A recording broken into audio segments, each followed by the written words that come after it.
Pagbasa mula sa aklat ng Deuteronomio.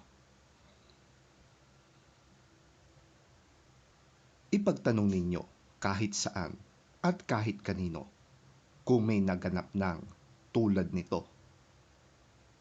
May nasaksihan o nabalitaan na ba kayong gaya nito mula ng likhain ng Diyos ang daigdig?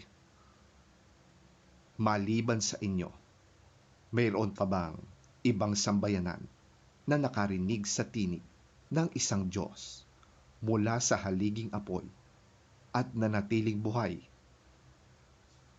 Sino bang Diyos ang nagtangkang maglabas ng isang buong lahi mula sa isang bansa upang maging kanya sa pamamagitan ng tagisan ng kapangyarihan, ng kababalaghan, ng digmaan, at ng makapangyarihang mga gawa, tulad ng ginawa sa Ehipto ni Yahweh na inyong Diyos?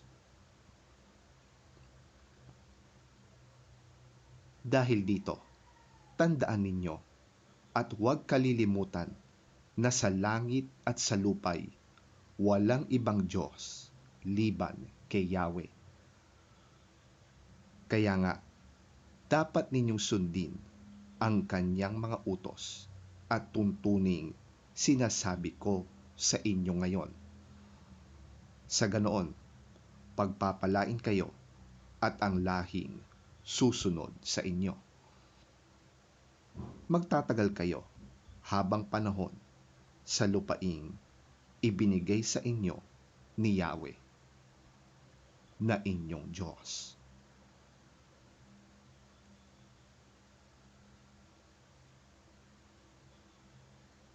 Ang salita ng Diyos.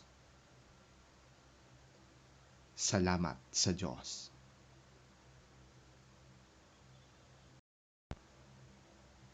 Pagbasa mula sa sulat ni Apostol San Pablo sa mga taga-Roma.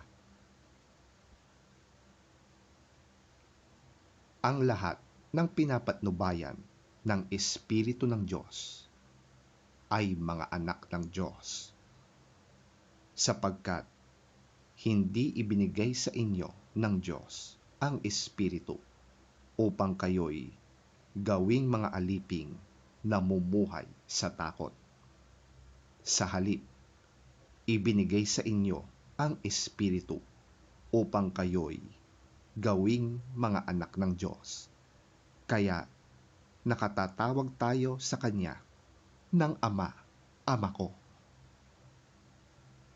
Ang Espiritu ang nagpapatotoo kasama ng ating espiritu na tayo'y mga anak ng Diyos.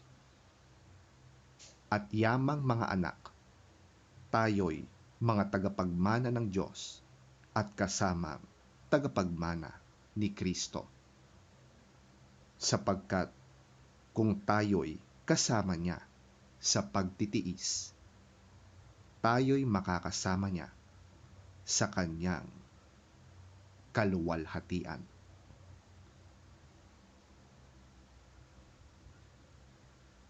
Ang salita ng Diyos. Salamat sa Diyos.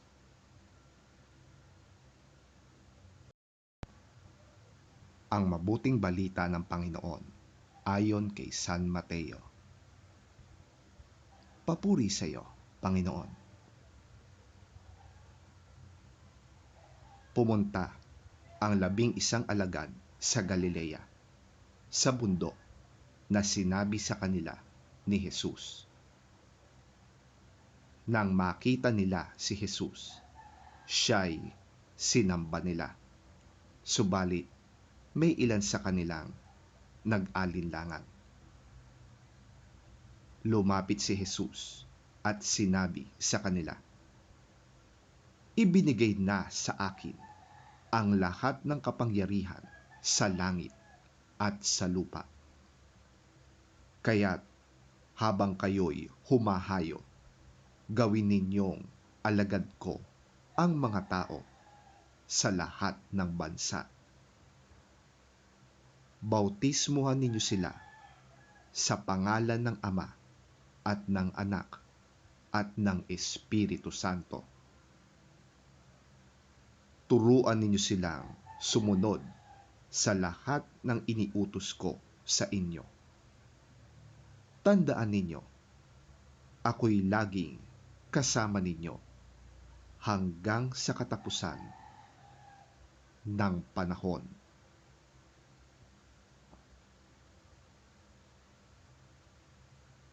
Ang mabuting balita ng ating Panginoon.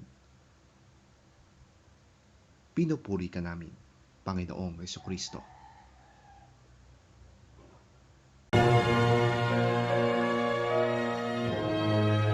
Then the 11 disciples went to Galilee, to the mountain where Jesus had told them to go.